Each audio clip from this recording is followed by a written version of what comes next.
Postal here. So today we're taking out the 1102B. This is Tier 10 German ground attack aircraft. Yes. And it is a plane that I haven't played in a while. I absolutely love this plane. It was requested to fly on my live stream on Saturday night. Why weren't you there? And I had such a large amount of fun, and I was this close to getting a Gabreski. And I was like, you know what? Let's try to go get a Gabreski. So let's go and try to get ourselves a Gabreski. What is a Gabreski? Well, it is the ultimate balanced approach to an attack. The problem with the Gabreski is to get it, sometimes you have to kind of... It's an odd one. How about we go with that? You have to destroy 10 enemy aircraft, which you think would be kind of hard for a ground attacker, but this is the 1102. This has the same cannons that the 262 HT3 has. This has excellent forward-firing armament. They're great versus the ground. They're great versus air. And so, yeah, it's not the most maneuverable plane to be attacking aircraft, but it can certainly be Mr. Sneaky. You also have to take and destroy 7 ground targets. That is not an issue with this plane in any way, shape, or form. You have to do that in one sortie. It complicates things. Ground attackers especially, it complicates things because they just tend to be the focus of a lot of planes. They're down low. And so unlike bombers that can just, pull up their skirts and run away, ground attackers can't necessarily do that. Lame. Well, but if there's a perk to this, maybe I can take on some of these aircraft that are around here. Will any of these guys get closer? Ooh, there's this dude. What you doing?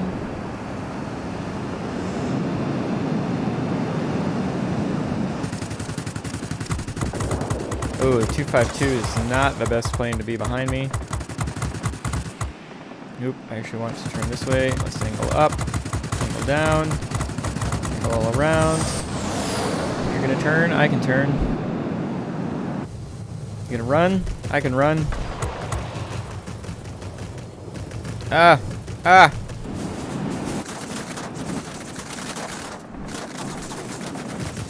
Let's see what my rear gunner can do.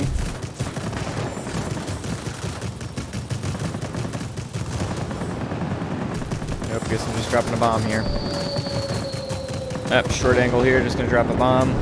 Got 4 of them, might as well use them.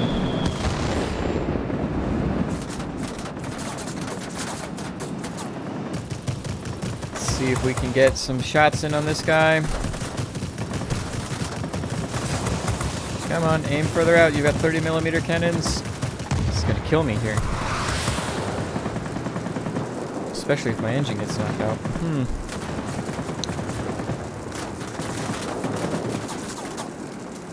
Both bombs away. I'll definitely get that now. There we go.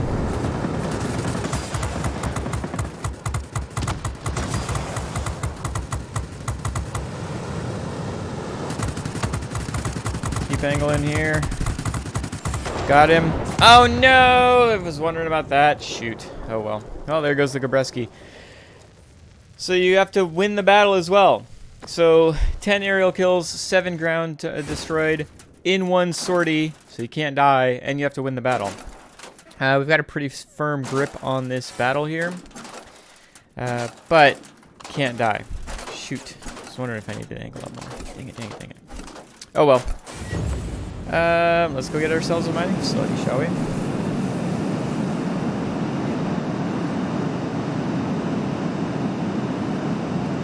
This thing feasts on other GAs. I haven't ran into any ground attackers. It's just kind of a shame. Because things like an IL-40 and a 1099, like literally just any ground attacker, it doesn't even matter if it's the same plane, the 30mm cannons on this just tear up. And enemy airplanes.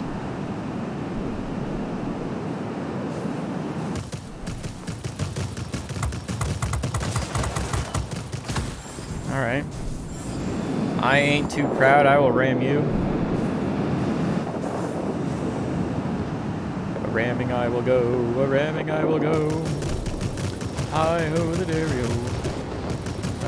Can my guns get this? Doesn't look like it. Let's just drop our bomb. And I'm actually, you might be able to hear it on the mouse, I don't know. The mouse is pretty good at blocking out background noises, but I am actually, oh crap. Bomber helped me there. I am actually tapping the mouse instead of just holding it down, where I would typically just hold it down. The reason being is because, really bad aiming there, Pistol. The reason being is because I don't want the guns to overheat, and by tapping them, it does allow them to continue firing for a little while longer.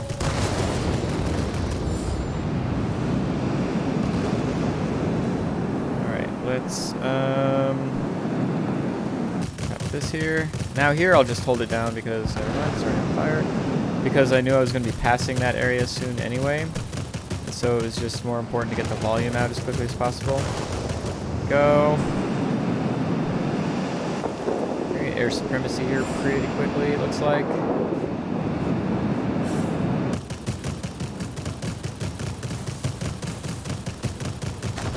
Actually want to get this stuff first.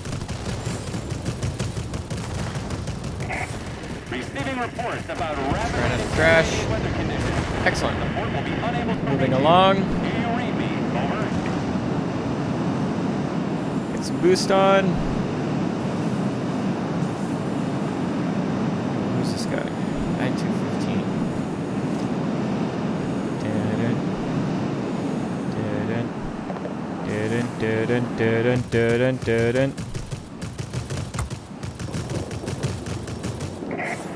The enemy has captured the command center.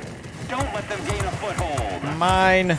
Bomber squadron detected. Engage them immediately. Ooh, a ground attacker. I like it. I love it. I want some more of it. Unable to proceed. Return into Squall base. line, unfortunately, Do is you not going to copy? give me a lot of opportunity to kill enemy aircraft.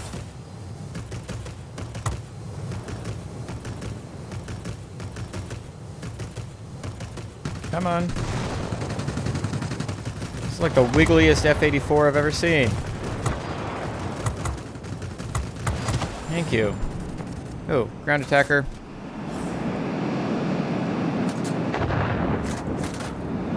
I probably want to kill this guy first. Kill him!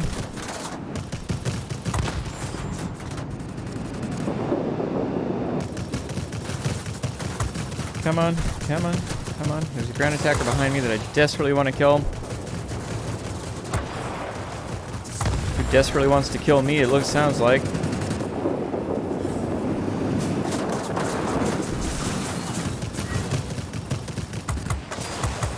This key 102, key 162 is kind of a pain in the ass. Quite literally.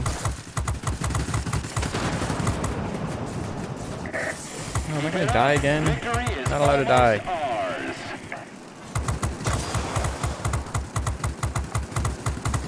Keep wiggling. Keep wiggling. There we go. Ah! Freaking 252, you son of a bitch! Like the only fighters that are really difficult to go against are the ones with 30mm cannons, and of course both of them that I had to go against had 30mm cannons. But oh well. I think we were able to get the win out of that. Dang it. And I was focused on trying to get as many air targets at that command center as possible. Don't know if it would have gotten me to a Gabreski or not, but you can see what the struggle with the ground attacker getting a Gabreski is. It's just not as maneuverable as a multi-role fighter that would do well in that kind of situation. Doesn't quite have the airspeed as a heavy fighter that would do well in that situation. Obviously, you've got all your chips in on doing ground damage, which is what they're built to do. So trying to force it to take on air targets can put it in a bad situation. Well, I was going to say, what just happened to our friendly 162? proud of you, pilots. Head back home. We're still able to get the win there, 15,000 personal points. I was still trying to get a Gabreski there at the end, just not able to get everything lined up. I don't think I could have even at the end, but I was gonna try either way. Let's head back. So we were able to get 9 air kills, 11 ground targets destroyed, 67,000 ground damage. By far not like the best ground damage I've ever done. Then again, I was focused a lot on taking on air, which can kind of skew you in the wrong direction, right? So it was a bot battle, so that always helps as well. You can kind of dictate things a little bit more. Not that it really helped with these godforsaken light fighters who didn't do anything but kill me. But it is what it is. Gabreski's one of those missions. You know, again, 10 aerial kills, 7 ground targets destroyed. You have to do it in one sortie. You have to get the win. You can see why a multi-role is typically going to be the best for this kind of mission, because if you've got a plane that's overly good at one thing and not the other, it's going to be more of a struggle. Not that you can't do it. I've seen people do it in a fighter. Don't ask. But you've got to find the right situation, and you've got to really be pushing for that specific kind of thing. Same with this ground attacker. This can destroy ground targets without even thinking about it, really. It's air-to-air capabilities. It has the potential, but you've got to sometimes put it in a bad situation. And that's why, honestly, going for a Gabreski can sometimes be a negative impact to the team. Obviously, getting a Gabreski means you won, which, yeah, that's a good thing for the team. But actually going for the Gabreski, sometimes you'll put yourself in a position to get the ground target killed, when in reality you should be focused more on the air, or focused more on a different sector completely. Or you'll be focused more on getting an air kill that'll set you up and get yourself killed. Gabreski's are going to be infinitely easier to do if you've got a teammate. If you're in a flight with somebody that can, potentially goes to places where they're needed for the actual win, while you focus on doing the air and ground damage that you want to do. So going into a flight will be incredibly helpful. Another thing that would be helpful in a flight is if I had somebody that would just be able to cover my ass in any fighter would have helped in this kind of situation. So going into a flight, if you're trying to get a Gabreski, is always the best option there. I still think we saw hints of and teases of this plane reaching that potential of a Gabreski, and I honestly do believe that one day I will have a Gabreski in this plane, and it won't even be a difficult game. It's just one of those planes that I feel like is built to do that. Things just need to line up properly. You need to have an enemy team that is good but not better than you. You need to have a friendly team that's just good enough to occupy the enemy team, but not too good to steamroll. Because that's the other thing. If you're doing really well, what will happen is suddenly it'll be air supremacy, and you're going to be like, well, crap, there goes my chance of getting a Gabreski, because the game's going to be over in another 30 or 60 seconds, and I still have ground targets to kill. I still have air targets to kill. So you need the game to last as long as possible. You need the enemy team to leave you alone enough, or at least be just incompetent enough that you can outduel them in a one-on-one. And all those things need to line up, and you can't die. You can't have an aggressive bot. You can't accidentally ram into the ground. And you need to win. So all those things lined up can make this a difficult, not impossible medal, but a difficult one to get. In fact, I've gotten only 3 Gabreskis, and I only remember 2 of them. And both of the ones I remember were in this plane right here. Yeah, the J7W2. This is a Tier 9 Japanese multi-role fighter. Why did I do so well with this plane to get Gabreskis? Well, first of all, it's excellent versus the air. You have 30mm cannons, heavy, chunky cannons, much like the 1102 that we were just looking at has, that can take down air targets with ease. The difference between the two planes is this one can swivel on a dime, get the guns on target. You can dogfight very easily. And the things you can't dogfight, you can usually knock out wings and engines and beat them into submission. Okay, that's great. Does great versus the air. We understand that. Well, versus the ground, you only have these 2 bombs. But if you're focused on the right ground targets that your ground attackers or bombers might have left a tent, or just a small, medium target on the ground, the bomb can do that. You drop a bomb and you fire and forget. Remember, ground targets destroyed only means who's the last person to destroy that little square space. If it's a let's think an anti-aircraft section has 1 gun and 3 other targets, right? Let's say the 3 other targets have been knocked out, but the gun hasn't been. If I shoot that gun, I get credit for that ground target being destroyed. I was the last one. I was the person that destroyed the last thing in that section. And so I'll use the bombs to take down targets like that, to just destroy those little things that will get me the sector. You've got to be paying a lot of attention to the ground. The guns are also so good at Tier 9 and Tier 10 on this Japanese line that they actually do almost the same amount of ground damage that those 30mm cannons did on the ground target. I mean, on the ground attacker. And so if it is tense, I will just shoot my guns and it will destroy those tents pretty damn quickly. It's typically the harder targets where I drop the bombs. And so that really balanced approach does very well for this plane in my hands. A lot of it's more focused on taking advantage of the weakened ground targets. Something that would probably do me better at Tier 10 in this plane would be to do the opposite.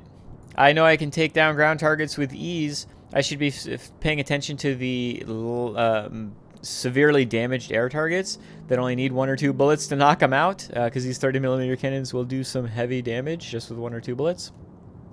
So maybe if I do that and just kind of get the cheeky air kills, it'll make getting a Gabreski easier in the 1102. So yeah, that's my Gabreski analysis. I was able to get the win in this particular battle. Have you gotten a Gabreski, and if so, how did you get it? Is there a specific plane that you go out and get it in all the time? I know I've got some followers, subscribers on YouTube that take out planes like the HS-129A, which is a ridiculous Tier 4 premium German ground attacker with no rear gunner. They'll take that out in a flight and they can get Gabreskis. IL-1s can get Gabreskis. I've seen there's been a bunch of them in my Discord recently, just kind of discussing about Gabreskis. So another reason why I wanted to take this plane out. I'd love to hear your comments down below. If you've gotten one or if you haven't gotten one. And if you haven't gotten one, is it something you've even thought about trying to get? Or have you gotten close? Did you trip and fall and get one without trying? I'd love to hear down below. You guys know how to respond. Otherwise, you can hop in my Discord, which is linked down below in the description. And I think I'm done. Yeah, I'm done. Have a great day. Thanks for hanging out. Bye.